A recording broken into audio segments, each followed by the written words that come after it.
Un jour, en rentrant des cours, j'ai eu une idée complètement random. Et si je recodais Flappy Bird en 1 heure, qu'est-ce que ça donnerait? Ouais, tu vois ce jeu là où t'as déjà balancé ton tel par terre ou explosé ton PC? Étant donné que ce jeu est plutôt simple à coder, enfin je pense, je vais essayer le jeu pour la première fois. Étant donné que je ne l'ai jamais testé.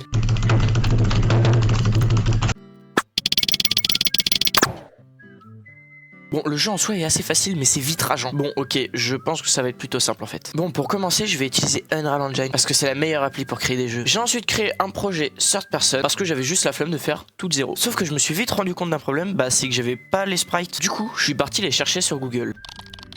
Voilà. Et d'ailleurs, je pense que personne ne s'en doutait, mais oui, cette vidéo est bien sponsorisée par mon serveur Discord. Oh ça va, on n'a pas le droit de se faire de la pub. Regardez-moi ce serveur tellement quali. Bon, en tout cas, n'hésitez pas à le rejoindre, le lien est dans la description. D'ailleurs, je tiens à préciser que le jeu, je l'ai fait hors cam parce qu'en fait, je voulais pas perdre mon temps à parler pour que je sois sûr d'être dans les temps. Bon, tout d'abord, pour commencer, j'ai changé le joueur avec une surface plate et je lui ai appliqué la texture de Flappy Bird. Bon, maintenant, la texture de Flappy Bird est mise, mais le problème, c'est qu'on peut se déplacer dans tous les sens. J'ai juste simplement déconnecté le mouvement de caméra et les mouvements de base. J'ai ensuite fait en sorte que lorsqu'on appuie sur la barre espace, notre petit oiseau va sauter. J'ai mis pour l'occasion une valeur de 600 parce que littéralement si j'appuie sur la barre espace, regardez ce qui se passe.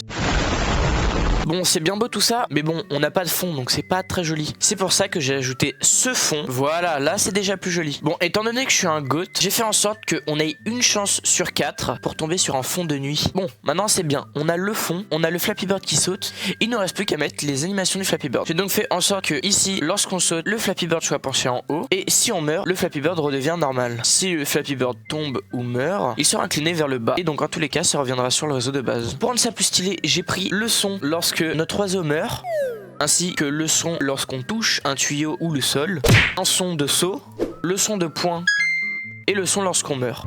Je me suis ensuite attaqué au sol, donc j'ai mis le sol de base de Flappy Bird. J'ai fait en sorte que le fond bouge pour faire croire qu'en fait l'oiseau bouge alors qu'en fait c'est le fond qui bouge. J'ai donc fait en sorte qu'il se détruise toutes les 20 secondes parce que sinon le jeu allait bugger.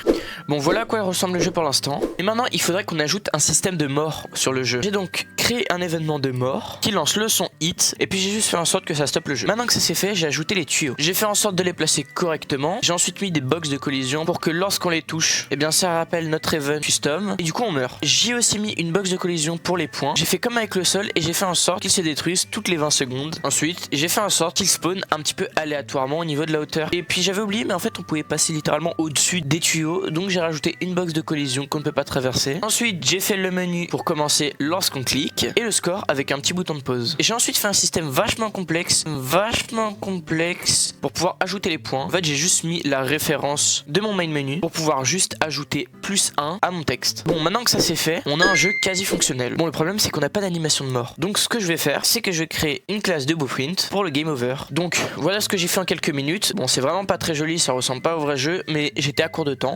Donc j'ai fait en sorte que ça fasse un effet blanc lorsqu'on meurt et lorsqu'on met OK pour relancer une game, ça fasse un effet de fond noir. Maintenant que ça c'est fait, lorsqu'on meurt, on a bien notre son et notre écran de fin qui est là. Et si on appuie sur OK, le jeu peut se relancer. J'ai aussi pris le temps de faire le petit bouton de pause, mais j'ai pas vraiment eu le temps de bien tout faire comme il faut.